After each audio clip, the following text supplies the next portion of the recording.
நண்பர் பாஸ்கர் அவர்களே, சகோதரி மாலினி அவர்களே, இந்த நிகழ்ச்சியிலே தலைமை தாங்கிக் கொண்டிருக்கின்ற மாவட்டத்துறை தலைவர், இன்னைக்கு பிறந்த நாள் வேற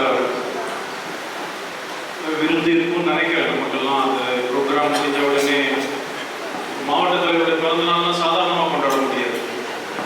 அது பயங்கரமாக செலிப்ரேட் பண்ணுவோம்.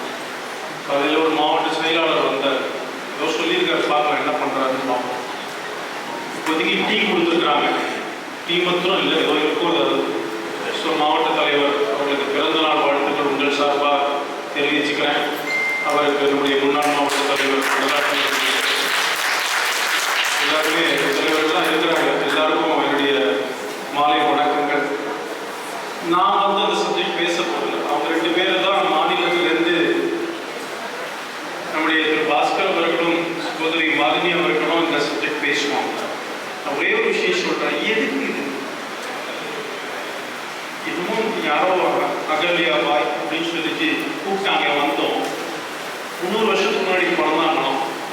சரி, இப்போ என்ன பண்ணணும்? நாங்கள் என்ன தெரிஞ்சுக்கிட்டு நம்ம கோவில்லாம் போகும்பொழுது அந்த ஐயரை அர்ச்சனை பண்ணுறதுக்கு நம்ம தேங்காய் பழம்லாம் கொடுப்போம். அவர் கேட்பார், நட்சத்திரம் என்ன, கோத்திரம் என்ன அப்படிலாம் கேட்பார். நம்ம கோத்திரம் சொல்லுவோம். இந்த கோத்திரம்னா என்ன தெரியுமா? நாம எந்த வழியில வந்தோம், யார் வழியில வந்தோம்னு சொல்றது.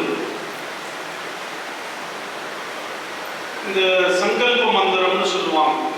அதுல பாரத நாட்டினுடைய தென் பகுதியில் இருக்கிற அப்படின்லாம் வரும். இந்த ஒரு சமஸ்கிருத ஸ்லோகம், இந்த கலியுகத்துல அப்படின்னு ஆரம்பிச்சு இந்த இவருடைய மகனான நான் உங்களை வணங்குகிறேன் அப்படின்னு முடியும்.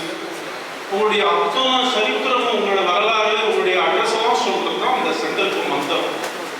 அந்த மாதிரி தான் பிஜேபி எதுக்காக இப்ப கொண்டாடணும்னு சொன்னா, நம்முடைய